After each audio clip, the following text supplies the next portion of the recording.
현장에서 온라인에서 예배하는 한 분 한 분을 진심으로 축복합니다. 금일 저는 구약을 본문으로 한 부흥스토리 마지막 시간을 가지려고 합니다. 약속드린 것처럼 이 본문은 시가서 중 지혜서로 분류된 전도서입니다. 사실 이 25번의 시간을 처음부터 계획한 건 아닙니다.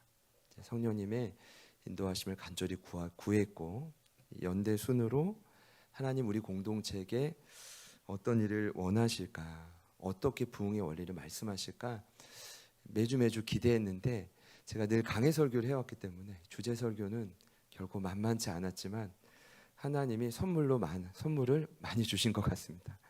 물론 저희 안에 있는 내면과 또 다듬어져야 될 부분이 많이 있지만, 제가 볼 때 정말 예상하지 못했던 소중한 영혼들을 이 기간 안에 저는 보내주셨다고 믿습니다.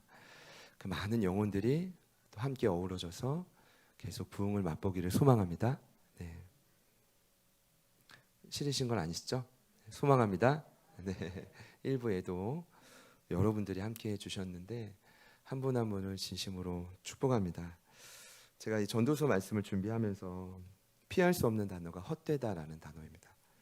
이 헛되다는 단어로 사실 전도서는 이 절규로 시작과 끝을 맺습니다. 1장 2절입니다. 전도자가 이르되 헛되고 헛되며 헛되고 헛되니 모든 것이 헛되도다. 마지막 장이 12장인데요. 12장 8절입니다. 전도자가 이르되 헛되고 헛되도다 모든 것이 헛되도다.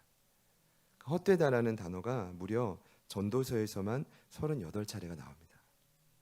구약 성경에 쓰여진 헛되다라는 단어의 절반이 전도서에만 쓰여진 것입니다. 그러면 전도서의 저자인 솔로몬이 왜 이토록 헛되다라는 고백을 했을까? 많은 분들이 생각할 때 그의 인생이 많이 힘들었나? 라고 생각할 수 있는데 전혀 그렇지 않죠. 그는 그의 아버지 다윗으로부터 통일 이스라엘을 그대로 물려받았습니다. 건축을 위한 모든 자재를 다 받았습니다. 넘쳐나는 권력, 부유함을 가진 왕이었습니다.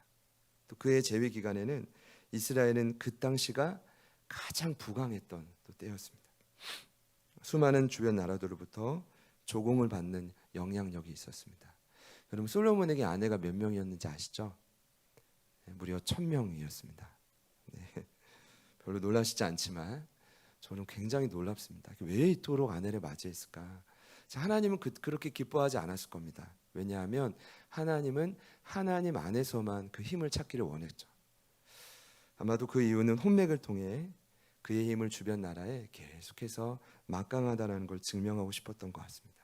결론은 그 당시나 지금이나 어쩌면 솔로몬만큼 세상을 마음껏 누려본 자는 아무도 없을 것입니다.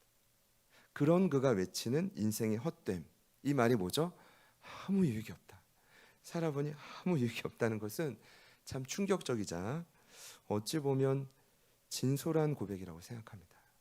솔로몬을 좀 부정적으로 보지 마시고, 제가 전도서를 보니까 그가 그의 인생을 논할 때, 세상을 논할 때 전혀 포장하지 않습니다. 그냥 이런 비교가 됐어요. 지난주엔 잠언 말씀을 나눴는데, 잠언에서의 솔로몬은 뛰어난 젊은 교사로 지혜를 사용하면 성공적인 삶을 살 수 있다라고 자신 있게 말했다면, 전도서에는 예리한 중년의 비평가의 느낌이 들어요. 그러면서 이렇게 말하죠. 지혜를 사용한다 해도 반드시 성공하는 것은 아닙니다. 그러니까 전도서까지 봐야 이제 신앙생활을 온전히 할 수 있는 거예요. 자, 혹자는 솔로몬의 믿음이 흔들려서 허무주의에 빠져서 이 글을 기록했다고 비판합니다. 근데 여러분, 저는 전혀 그렇게 생각하지 않습니다. 이미 이 땅의 모든 피조물은 탄식과 괴로움에 빠져 있습니다. 사도 바울이 로마서 8장 21절 이하에 이미 기록했죠. 피조물도 썩어짐의 종노릇 하는 데서 해방되어 영광의 자유에 이르기 원한다. 피조물은 이제까지 다 함께 탄식하며 함께 고통을 겪는 것을 우리가 안다. 그러니까 이미 이 세상은 괴로워서 탄식 소리가 넘쳐나고 있다는 걸 저와 여러분도 느끼고 있죠. 그것을 바울이 말하고 있습니다. 그러니까 믿음이 좋고 나쁘고의 문제가 아니라 이 세상은 죄가 시작된 그 순간부터 헛됐습니다. 여러분 창세기 4장을 보면 아담과 하와의 두 아들 이야기가 시작됩니다. 바로 가인과 아벨인데 최초의 인류인 셈입니다. 그런데 아벨이 어느 날 그의 형 가인에게 쳐죽임을 당합니다. 잘 들어보세요. 최초의 살인을 마주한 장면인데 아벨이 여러분 아담과 하와가 이 자녀를 낳고 얼마나 이 생명이 값지고 소중했겠습니까? 그렇죠? 그런데 그 인생의 끝은 최초의 사망자입니다. 근데 놀랍게도 전도서의 헛되다를 뜻하는 단어가 아벨의 이름과 같습니다. 히브리어로 헤벨이라는 단어입니다. 바로 아벨의 이름이자 히브리식 이름이자 헛되다라는 뜻의 의미입니다. 이미 이 땅에 살아가는 인생들은 헛됨과 무익함을 피해갈 수가 없다라는 것이죠. 여러분 여기까지 이해가 되시죠? 자, 이 세상이 헛되다라는 걸 수용하시는 분들만 아멘 해보시죠. 네. 중요한 건 그러니 헛된 인생을 포기하자. 이 힘든 삶을 대충 살자가 결코 아닙니다. 전도서의 핵심은 끝없는 허무함을 극복하는 지혜입니다. 솔로몬은 전도서에서 그 비밀을 가르쳐 줍니다. 특별히 오늘 보신 3장은 그 지혜를 뭐라고 설명하냐 하면 우리 같이 한번 따라 합시다. 때를 분별하라. 네, 한 번 더요. 때를 분별하라. 1절입니다. 범사에 기한이 있고 천하 만사에 다 때가 있다. 하나님이 창조하신 시간 속에는 모두 때가 있는데 이 때라는 뜻은 적절하고 알맞은 타이밍이 존재한다는 겁니다. 들어보세요. 하나님이 창조 기설에 보면 원래는 이 시간을 창조하지 않을 때의 창조가 있었죠. 첫째, 둘째, 셋째 날입니다. 넷째 날 하나님이 시간을 창조하는데 하늘의 궁창의 광명체를 만들어서 낮과 밤을 나누고 그것들로 징조와 계절과 날과 해를 이루게 하죠. 이 말은 그때부터 저희가 사는 이 세상은 정해진 때가 타이밍이 자꾸만 변화되며 도래한다는 겁니다. 그때를 잘 분별하면 허무함을 극복할 수 있다는 것입니다. 그러니까 오늘 말씀을 맞춰질 때쯤에 저와 여러분에게는 한 가지가 깨달아져야 됩니다. 어떻게 하면 이 때를 잘 분별할 수 있는가? 때에 맞추어 나는 하나님을 쫓아갈 수 있는가? 그런 은혜가 있기를 축복합니다. 그래서 오늘 솔로몬이 이 때를 강조하기 위해 14개의 인생의 비유를 들어요. 그게 2절부터 8절에 있는데 그만큼 이 때를 제대로 하는 것이 중요하다는 것을 강조하는 겁니다. 이런 비유죠. 자, 태어날 때가 있고 죽을 때가 있다. 심을 때가 있고 수확할 때가 있다. 죽일 때가 있고 치료할 때가 있다. 파괴할 때가 있고 건설할 때가 있다. 울어야 할 때가 있고 웃어야 할 때가 있다. 탄식할 때가 있고 환호할 때가 있다. 사랑을 나눌 때가 있고 멀리할 때가 있다. 껴안을 때가 있고 떨어질 때가 있다. 찾을 때가 있고 포기할 때가 있다. 붙잡을 때가 있고 놓아 보낼 때가 있다. 찢을 때가 있고 꿰맬 때가 있다. 입을 다물 때가 있고 큰 소리로 말할 때가 있다. 사랑할 때가 있고 미워할 때가 있다. 전쟁을 벌일 때가 있고 화친을 할 때가 있다. 솔로몬이 강조하는 건 한 가지입니다. 인생에는 모두 다 때가 있다는 거죠. 어떤 분들은 이 죽음이 너무나 갑작스럽게 온다라고 말하는데 제가 묵상하며 깨닫는 건 사실 태어나는 건 10개월 준비하면 끝인데, 그렇죠? 죄송합니다 어머니들에게 10개월 준비도 우리 지금 샬롬이가 태중에서 아주 건강히 자라고 있지만 그게 이제 헛되다라는 게 아니라 죽음은 사실은 평생 준비하는 겁니다. 솔로몬의 관점으로 보면 태어나는 건 잠깐이지만 죽음은 계속 준비해가는 거죠. 그가 또 말하죠. 말씀해 보니까 사랑을 나눌 때가 있고 때로는 멀리할 때가 있죠. 여러분 그럴 때가 있죠. 잠잠히 침묵해야 될 때가 있다면 크게 소리를 내야 될 때도 있고요. 특히 아무리 사랑해도 그 사람과 전쟁해야 될 때가 있고 아무리 미워해도 이 세상에서는 평화를 구축해야 될 때가 있죠. 이처럼 모든 것에는 분명한 때가 있는데 제가 먼저 말씀드릴게요. 중요한 건 여러분 이 때를 놓치지 않으시기를 축복합니다. 자, 그렇다고 해서 너무 그 때를 앞서가서도 안 돼요. 참 힘든 일이에요. 때를 분별한다는 것은 정확한 타이밍을 하나님의 이름으로 딱 붙잡는 거거든요. 그 시기를 놓치지 않는 거예요. 이게 너무 중요하다고 생각하는데, 예수님께서 여러분 왜 2000년 전에 이 땅에 오셨을까요? 물론 하나님의 계획입니다 하면 답입니다. 그리고 예수님이 오셔서 당시의 제자들 훈련해서 복음을 확산시켰다 하면 답인데, 2000년 전에 특이한 점이 있다면 당시에 이스라엘을 다스린 로마는 진정한 의미의 세계화를 이룬 나라입니다. 그러니까 왜 예수님이 2000년 전에 오셨죠? 복음의 확산을 위해 정확한 때를 그분이 하셨던 것입니다. 그래서 그때 오신 거죠. 그분의 공생의 초기에는 자신을 믿지 않는 형제들에게 이렇게 말씀하셨습니다. 요한복음 7장 6절입니다. 예수께서 이르시되 내 때는 아직 이르지 아니하였거니와 너희 때는 늘 준비되어 있다. 무슨 말이죠? 나는 아직 죽을 때가 남았고 너희에게는 지금 믿었으면 좋겠는데 왜 이토록 고집을 피우냐. 여러분, 예수님 형제들이 끝까지 잘 안 믿었잖아요. 그걸 말하는 거죠. 예수님의 죽음을 얼마 앞둔 상황을 요한은 이렇게 기록하죠. 요한복음 13장 1절입니다. 유월절 전에 예수께서 자기가 세상을 떠나 아버지께로 돌아가실 때가 이른 줄 아시고 세상에 있는 자기 사람들을 사랑하시되 끝까지 사랑하셨다. 자, 죽음 직전에는 이렇게 말씀하셨습니다. 요한복음 17장 1절입니다. 아버지여 때가 이르렀사오니 아들을 영화롭게 하사 아들로 아버지를 영화롭게 하게 하옵소서. 그러니까 저희가 그토록 소망하고 닮아가기 원하는 예수님의 삶은 철저하게 때를 따라 움직이셨습니다.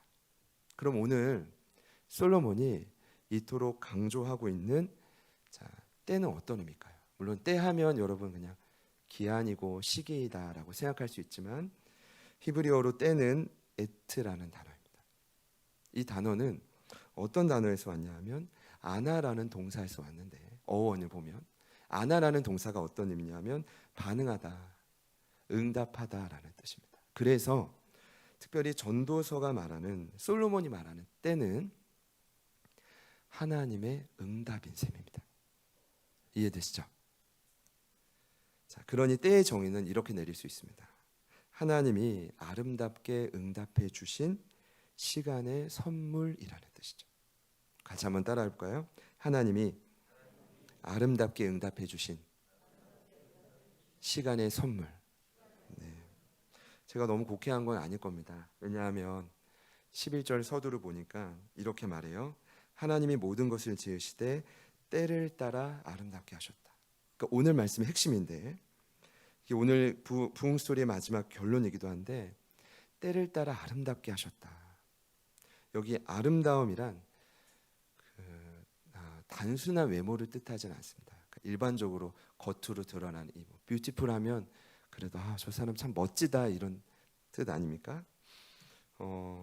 그렇다면 만약에 이게 단순한 아름다움이라면 이 땅에 있는 모든 사람들이 정말 보기만 해도 막 아름다워야 되거든요. 여러분 그러십니까?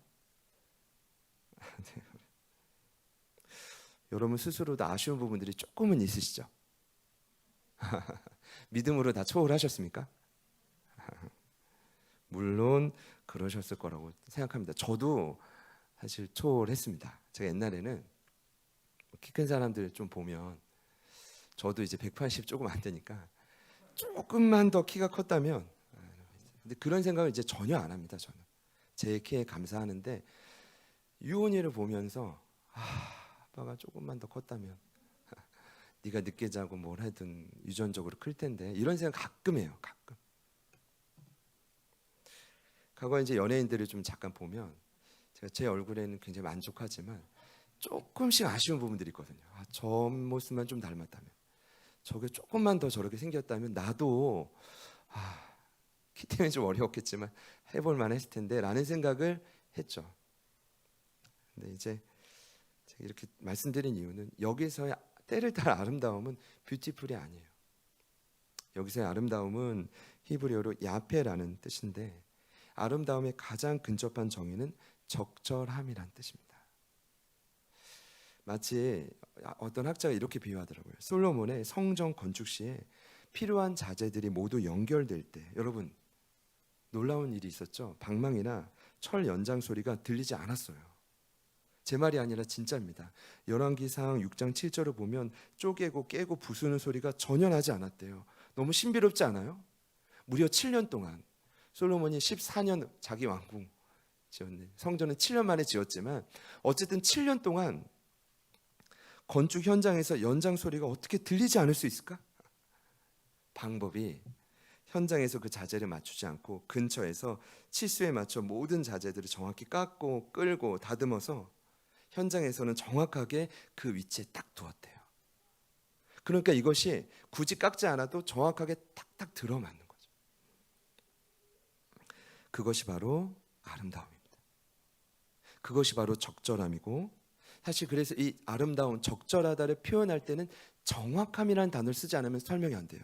그래서 오늘 아름다움이라는 뜻은 이런 의미입니다. 정확하게, 하나님이 정확하게 그 위치에 그 사람을 두셨다. 여러분을 두셨다. 믿으십니까? 자, 그래서요. 약간 보이는 성전이었지만 오늘 보이지 않는 성전, 저희도 마찬가지라고 생각합니다. 저희는 해당 사항이 없겠지만 때로는 교회 안에서 여러분 이런 분이 계실 수 있어요. 저분만 없었다면 내 신앙생활이 조금 더 신바람 날 텐데. 여러분 그런 생각 해보신 적 있습니까? 여러분 없으시죠? 저분만 없다면 조금 더 내가 편안할 텐데. 그러나 하나님의 때의 관점으로 보면 그 영혼을 정확하게 그 위치에 두신 건 하나님의 뜻입니다. 저희가 양육하시다 보면 자녀들을 공감하실 거예요. 자녀들이 양육할 때 좋은 소리만 나오지 않잖아요. 그렇죠? 갑자기 여러분도 생각하지 못했던 거친 언사가 나올 때가 있죠.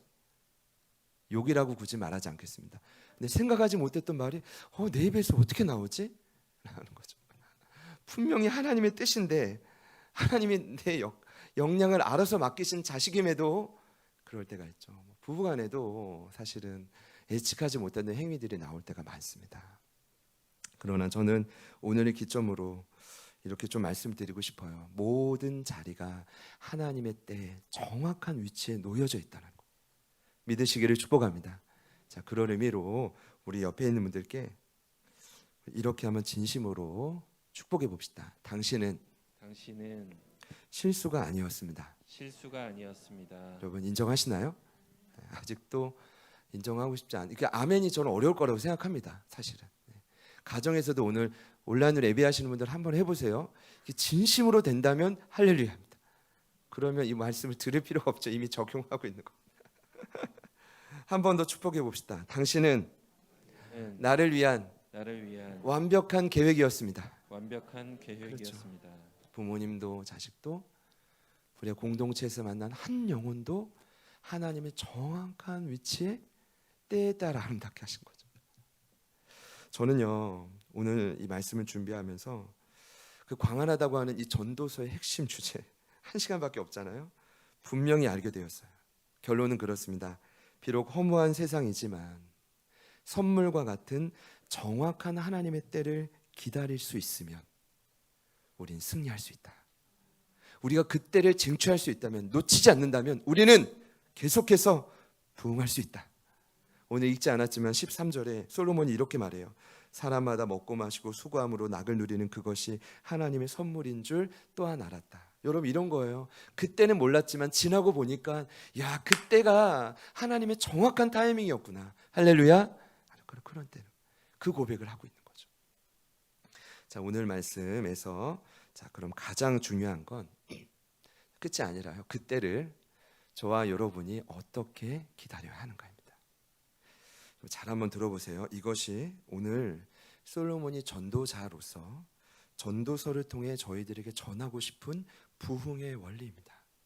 자, 9절과 10절 말씀을 보니까 가장 기본이 뭐냐 하면 무엇보다 과욕을 버려야 합니다. 메시지 성경을 이렇게 기록하고 있습니다. 하나님이 인생을 자세히 살펴보니 대부분 바쁜 일로 수고하는 기색이 역력한데 하지만 누가 무슨 일을 한들 결국 달라질 게 있을까? 그럼 어떤 말일까요?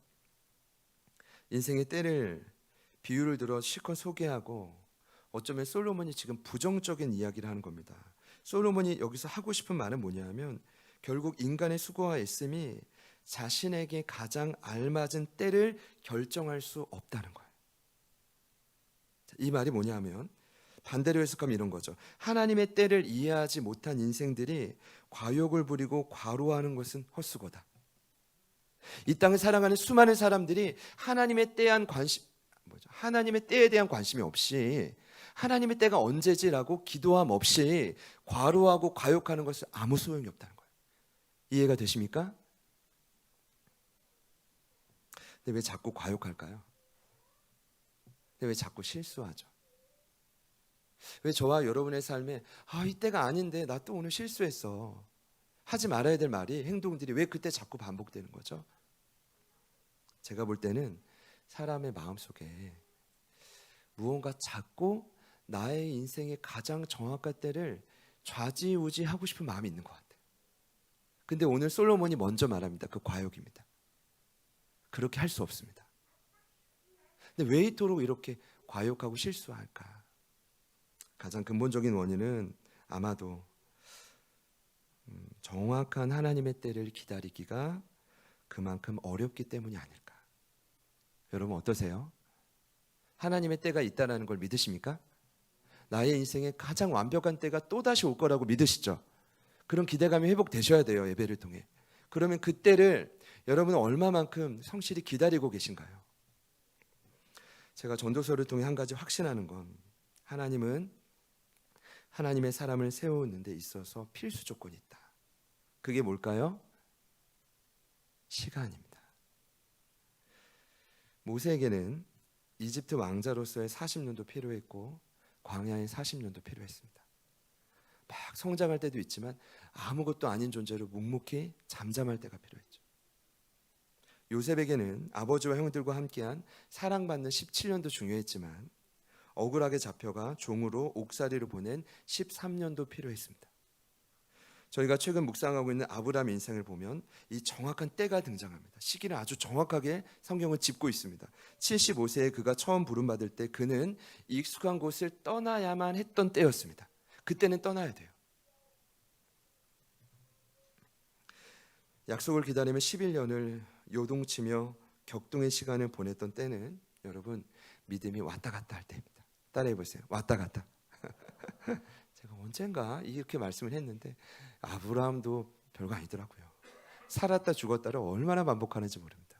그러다가 86세 때 이스마엘을 낳아버리죠. 불순종으로 인한 깊은 영적 암흑에 빠질 때 13년을 그렇게 날립니다. 자, 그리고 99세에 다시 찾아오신 하나님으로 인해 믿음의 기지개를 펼 때가 있고, 그리고 100세에 드디어 아들 이삭을 얻는 때가 있죠. 제가 엊그제 말씀 묵상하는데 사라가 드디어 시기가 되어 이삭을 낳았다라고 소개합니다. 때가 된 거죠. 마찬가지입니다. 저희들은 그때를 기다려야 하는 것입니다. 제가 월요일에 석박사 과정 수업에서 기독교 회심론을 강의하는데 참 이게 맞다라고 드는 생각이 있습니다. 뭐냐면 급진적 회심과 점진적 회심이라는 말이 있어요. 말 그대로 급진적인 회심은 단숨에 성장하는 신앙이 있다는 거예요. 그런 분도 있겠죠, 여러분. 존재할 거라고 생각하죠. 근데 반대로 시간이 걸려 천천히 변화되는 신앙이 있다. 점진적 신앙입니다. 과거에 한 박사님이 통계를 냈는데 급진적 회심을 32.9%라고 했고 점진적 회심을 66.1%라고 했습니다. 제가 이거 자료를 보고 급진적 회심이 생각보다 많네.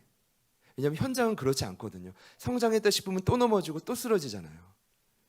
그래서 자세히 자료를 봤더니 급진적 회심자들 가운데도 또 분류돼요. 뭐냐면 단 한 번의 종교적 변화를 경험한 이는 6.7%. 그러니까 단 한 번의 뜨거운 사건으로 쫙 성장한 사람은 100분위 중에 6.7%밖에 되지 않고 그 중에서도 27.2%가 종교적 변화를 경험하기 전. 이 말이 뭐예요?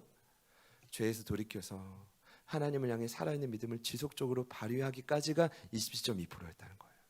그런데 이들의 조사해 보니까 변화되기 전 상당한 정서적 격동의 과정을 겪었다. 여러분 때로는 믿음이 성장할 때 무엇이 필요합니까? 정서적 격동의 과정이 필요하다는 거예요. 결론은 그래요. 대부분 온전한 회심에 이르기까지 많은 시간이 필요하다는 겁니다. 거기까지 도달하기까지 상당한 시간이 필요하다는 겁니다. 저를 같이 한번 따라해 보시죠. 주님 닮을 때까지 상당한 시간이 필요합니다.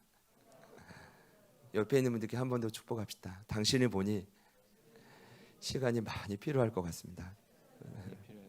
이것이 저희가 흔히 할 수 없는 아주 어려운 말을 이럴 때는 한 번씩 해보는 거죠. 속이 다 시원합니다, 여러분. 아주 그냥.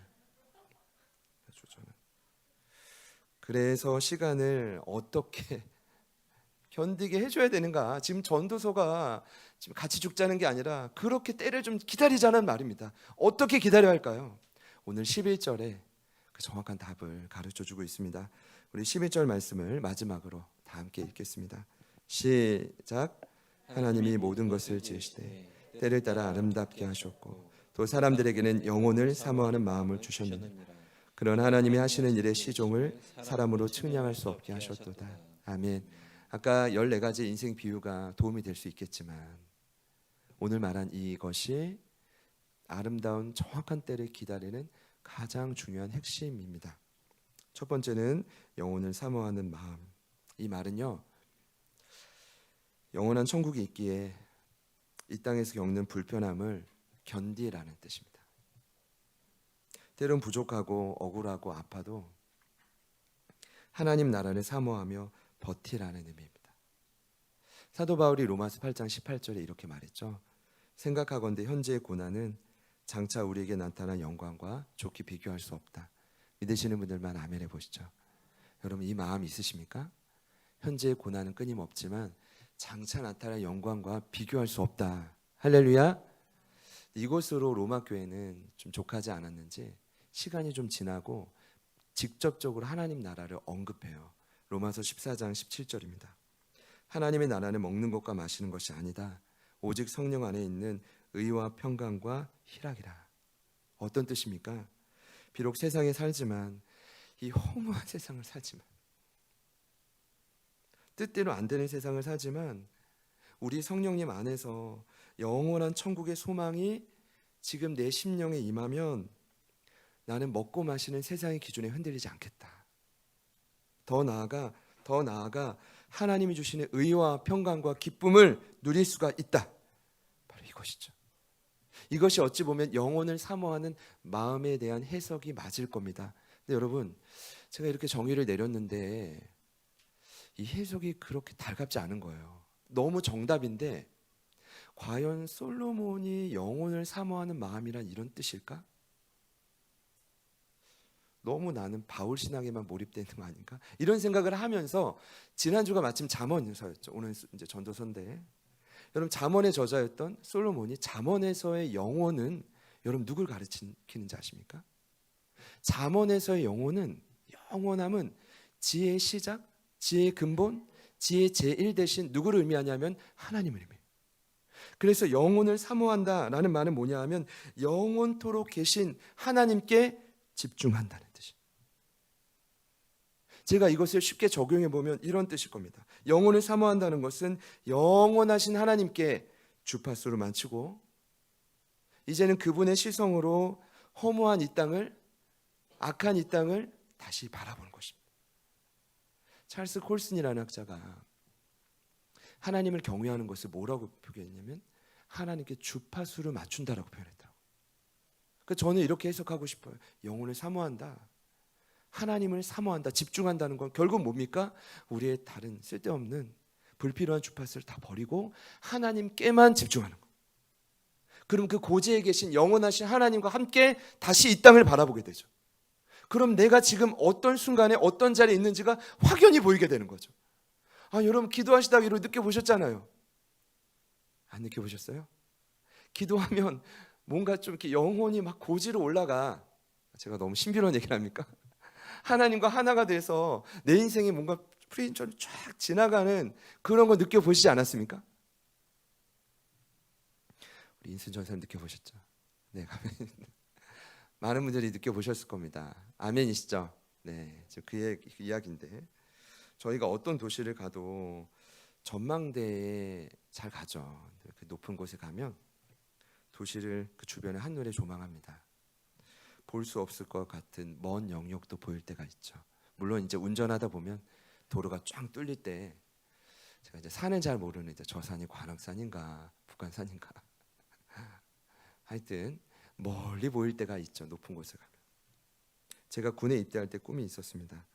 북한 선교의 가슴이 뜨거웠던 때라 하나님 앞에 제 꿈은 하나님 꼭 북한 땅을 바라보며 기도할 수 있는 기회를 한순간이라도 주세요.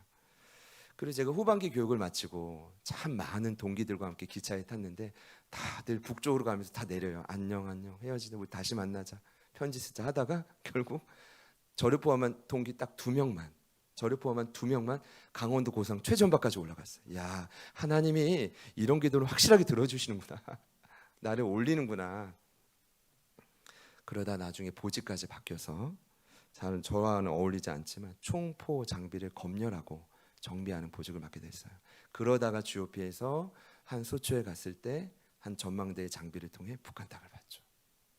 의외의 모습이었어요. 운동을 하고 있었는지 우통을 벗고 공을 내려놓고 서로 대화를 나누고 있는 그런 모습을 봤어요. 참 따뜻했던 모습이었는데 그 순간을 잊지를 못하겠어요. 북한 사람을 봤다는 게 중요한 게 아니라 고지에 가니까 여러분 고성은 정말 땅끝이거든요. 보이다는 거죠. 마찬가지죠. 왜 하나님께 주파수를 맞춰야 되는가? 왜 영혼을 사모해야 되는가? 영혼이라는 고지에 서야 비로소 때를 분별할 수 있기 때문입니다.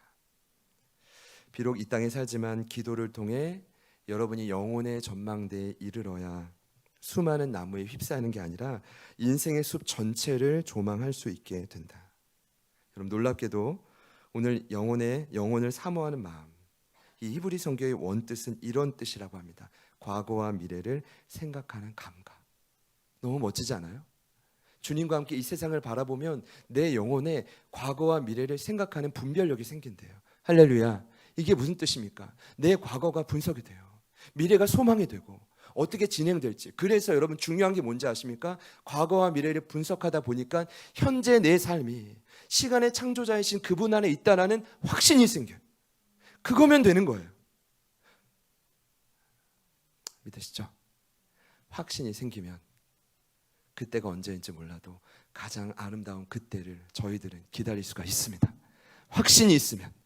지금 내가 선 이 자리가 하나님의 과거와 미래라는 시간표 안에 하나님의 실수 없이 우연 없이 정확히 만든 자리라는 확신.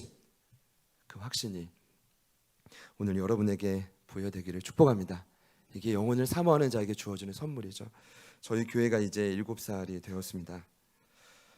아직 어려요. 7살인데 시간을 돌아보면 좀 때에 맞춰 참 다양한 시간들이 있었던 것 같아요. 개척 초기에는요, 기초를 쌓기 위해 한 사람이 2-3명의 몫을 감당해야 될 때가 있었죠. 정신없었죠. 때로는 나름 안정기에서는 어떤 고민이 있었냐면 이게 매너리즘인데 여기 빠지면 안 되는데 라는 고민이 있었고요. 축복과 부흥의 때도 있었어요. 그때는 하나님이 너 겸손해야 돼 라고 말씀하시더라고요. 뜻하지 않는 시련과 아픔을 견뎌야 될 때도 많았죠. 그때 제가 할 수 있는 일은 제가 확신하건대 엎드리는 일밖에 없더라고요. 엎드려서 기도하는 거예요. 하나님 제발 그 영혼 살려주십시오. 저 무조건 달려들 테니까 그 영혼 새로운 좀 길을 열어주십시오. 그리고 어떨 때는 불가항력적인 사건이 터져가지고 공격이 막 임할 때 코로나 기간도 그랬지만 너무나 힘들고 어려운 시간들이 있었죠. 근데 저는요 이 교회뿐 아니라 저희들의 인생도 마찬가지라고 생각해요. 정신없이 달려가야 될 때가 있어요. 그러나 어떨 때는 중간 위치에서 템포를 조절하면서 균형을 맞춰야 될 때가 있고요. 그리고 어떨 때는요 책임자로서 큰 부담감을 안고 과감한 결정을 해야 될 때가 있어요. 어렵지만 그것을 하나님 부여할 때가 있어요. 자, 제가 이 가운데 지속적으로 깨닫는 게 있습니다. 이런 결론이에요. 아무리 힘든 시간도 반드시 지나간다. 반면에 아무리 좋은 시즌도 언젠가는 사라진다. 그래서 어려운 때에도 절망하지 말아야지. 그래서 좋은 때에도 교만하지 말아야 합니다. 가장 중요한 건 뭡니까? 어떠한 시즌도 어떠한 때도 하나님의 주관 안에 있다라는 사실. 영원하신 하나님을 주목하십시오. 그분께 부디 여러분의 주파수를 맞추십시오. 그러면 내가 있는 이 자리가 확신이 생겨요. 실수가 아니구나. 내 곁에 있는 사람도 우연이 아니구나. 할렐루야. 믿으시는 분들만 아멘을 보시죠. 여기에 한 가지를 덧붙여요. 놀라운 건 11절 후반부에 이렇게 말해요. 하나님이 하시는 일의 시종을 측량할 수 없다. 이거 뭐예요? 과거와 미래를 분별할 수 있다고 했는데 처음과 끝이 모른대요. 여러분, 과거와 미래를 분별하고 확신을 갖는 것과 하나님의 시작과 끝을 아는 것은 다른 문제예요. 인생이 아무리 분별력이 뛰어나도 여러분, 시작과 끝은 알 수 없습니다. 저는요, 단원권 때 이렇게 예언하시는 분들 위험하다고 봐요. 사업이 반드시 잘 될 겁니다. 이거 위험합니다. 개척 후에 지난 7년 동안 어려운 경우, 문 닫는 경우 좀 많이 봤어요. 그때마다 얼마나 울었는지 몰라. 야, 시작과 끝이 모르는구나. 하나님만 아십니다. 하나님만 아시는 거예요. 언제 또 상황이 역전될지는 하나님만 아시는 거죠. 그래서 솔로몬이 말하고 싶은 건 뭘까요? 인생은 시작과 끝을 모르기 때문에 그래서 할 수 있는 일은 한 가지가 더 있어요. 그게 바로 뭐냐 하면 현실에서의 최선입니다. 제가 이 구절을 묵상하면서 이렇게 정리해 봤어요. 루틴이 없다면 이벤트는 고문이다. 이벤트 좋아하시는 분들 있죠? 너무 좋아하실 필요 없어요. 루틴이 무엇입니까? 일상의 삶입니다. 저와 여러분을 부르신 그 자리입니다. 그곳에서 제가 드리는 말씀은 매일의 최선이 없다면 이벤트가 와도 감당할 수 없습니다. 부담만 될 뿐입니다. 그리고 그 이벤트는 또 넘어가게 돼 있죠. 기회를 놓치는 거예요. 여러분, 이벤트는 무엇입니까? 전 이렇게 해석할래요. 특별한 하나님의 계획. 여러분, 특별히 여러분의 삶의 방향을 트실 때가 있어요. 장르를 바꿀 때가 있다고요. 내가 하는 일이 이거였는데 전혀 다른 곳에서 다른 일이 펼쳐갈 때가 여러분 있었죠. 이벤트. 특별한 하나님의 계획. 인생의 중요한 선택과 집중을 해야만 하는 순간, 내가 어떤 회사에서 일할지, 어떤 사업을 선택하지, 또 누군가를 만나 내 인생을 상의하지, 또 내가 누구를 만나 가정을 이루지. 여러분, 결혼은 엄청난 이벤트잖아요. 그냥 그런 어떤 의미인지 아시죠? 나는 어떤 교회를 선택하고 내 영혼을 맡기지, 모두 다 중요한 이벤트예요. 그러나 만약 평상시에 일상에 최선이 없다면 이 특별한 계획들은 모두 무의미합니다. 그럼 제 말이 맞죠? 이 말을 누가 하고 싶은 거예요? 솔로몬이 하고 싶은 거예요. 그러니까 솔로몬은 오늘 11절 한 절에서 사실 시기적으로 보면 인생의 전 시점을 건드린 거예요. 과거와 미래를 통해 현재에 집중하게 하고 현실에서 뭐 해라? 최선을 다해라.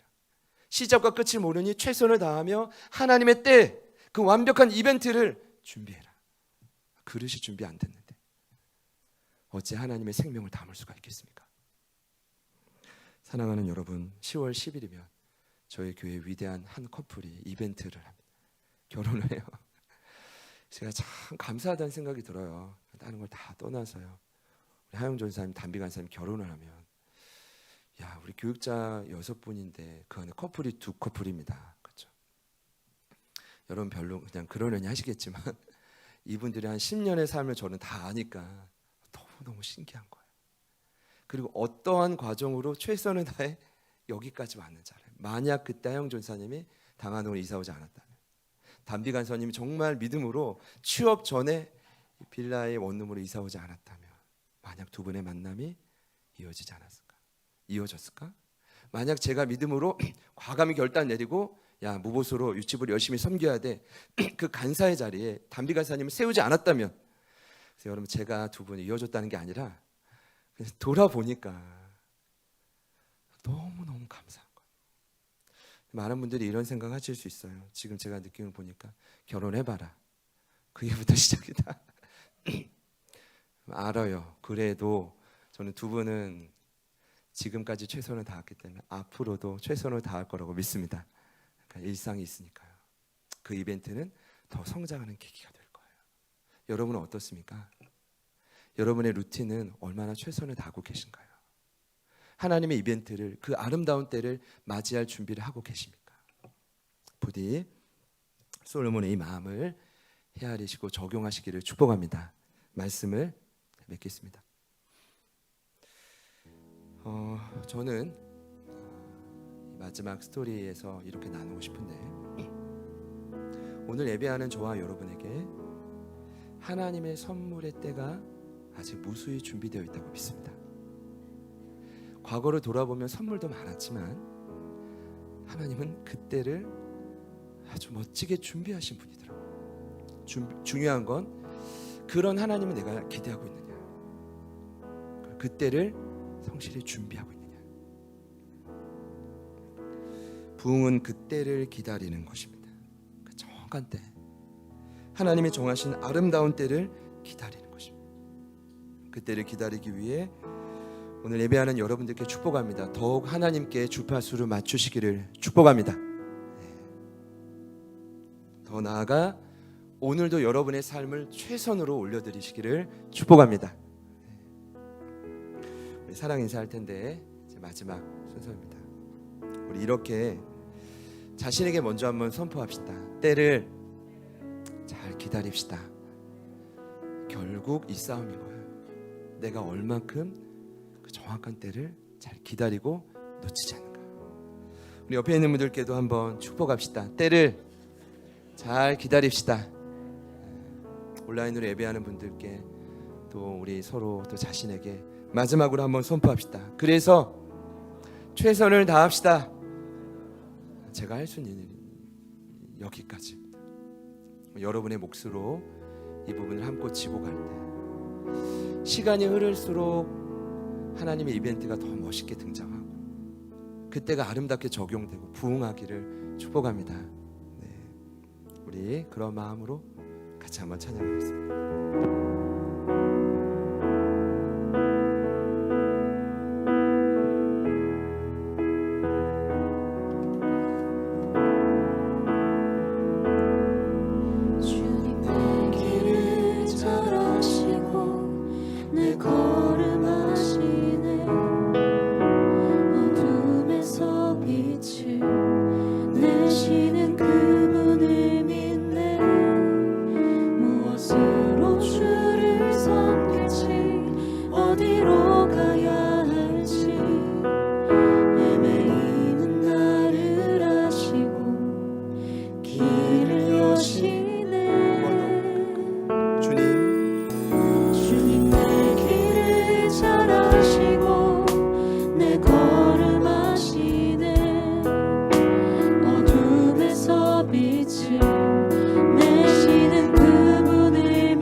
선택과 집중의 중요한 순간에서 고민하고 불안해하시는 분들이 계실 것입니다.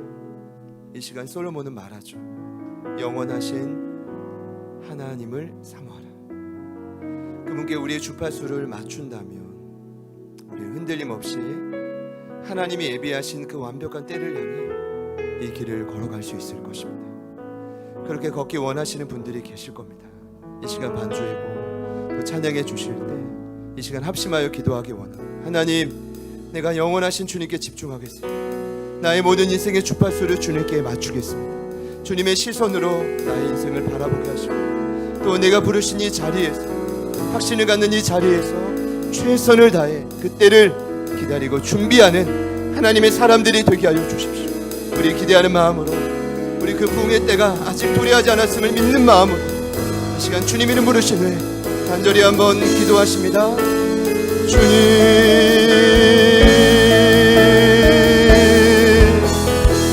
주님,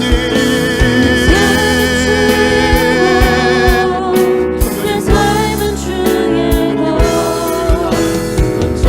온 마음을 다해, 온 신명을 다해 주님께 우리의 모든 것을 하나님 감사합니다.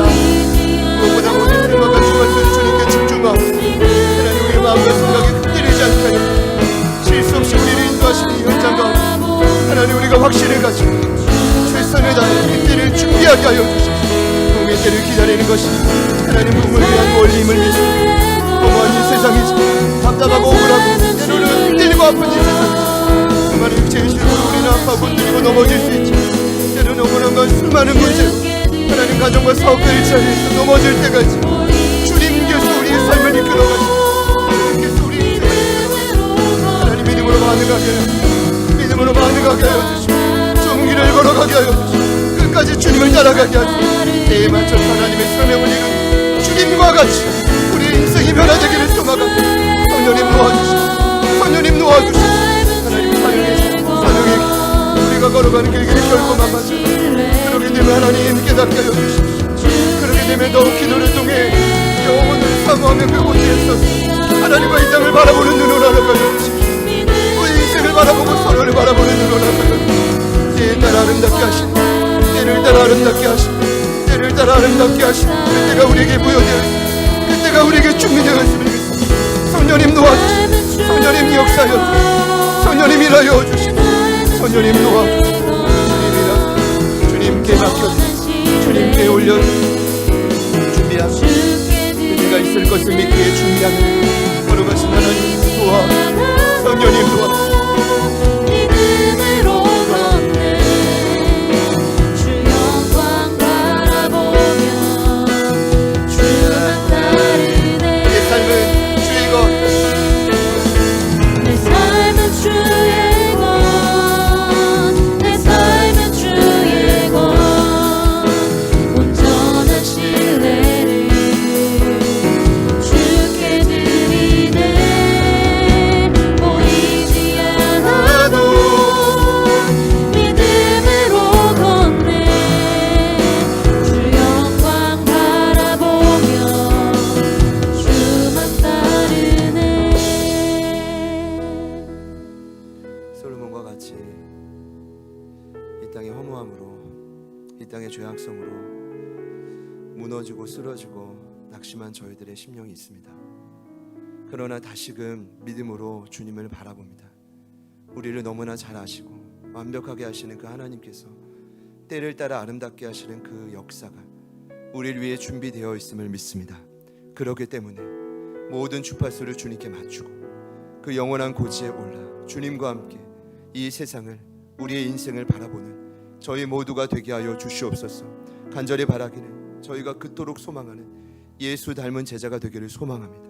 예수님 하나님의 때에 맞춰 모든 인생을 드려 그의 인생을 불살랐듯이 결국 이 자리 가운데도 예수님과 같이 그 때에 맞춰 사명자로 살아갈 수많은 자들이 있습니다. 그들에게 더 깊은 헌신이 있게 하여 주시고 믿음의 발휘가 있게 하여 주시고 그 모든 인생의 여정을 통하여 수많은 자들이 그를 통해 살아나는 기적이 일어나게 하여 주시옵소서. 우리 주님을 기대합니다. 특별히 오늘 이 말씀을 통해 구약의 부흥 소리를 매듭짓게 하신 주님을 찬양합니다. 우리 공동체에게 가장 완벽한 때는 아직 임하지 않은 줄 믿습니다. 과거의 7년 동안 수많은 하나님의 선물들이 있었지만 때를 따라 아름답게 하시는 그 하나님의 정확한 부흥의 놀라운 때가 아직 우리를 기다리고 있음을 믿습니다. 그 때를 끝까지 인내하며 성취해가는 우리 모두가 되게 하여 주시옵소서. 이제는 우리 구주 예수 그리스도의 은혜와 하나님 아버지의 변함없는 신실하신 사랑하심과 성령님의 내주 충만 교통 위로하심의 역사가 하나님이 정하신 그 정확한 때를, 가장 아름다운 선물의 때를 믿음으로 기다리겠습니다. 다시 한번 결단하며 나아가는 오늘 이부 예배에 참여하신 귀한 하나님의 백성들 머리 위에, 처음으로 현장 예배에 함께 하신 존경하는 우리 한명숙 권사님, 유건유 누나 유주 아빠, 모든 인생 위에, 그리고 저희들을 통해 살아나게 될 수많은 영혼들, 그리고 태중에 있는 샬롬이 앞으로 이 땅에 태어나 살아갈 모든 인생의 여정 가운데 지금부터 영원토록 함께 하시기를 간절히 축원하옵나이다. 아멘.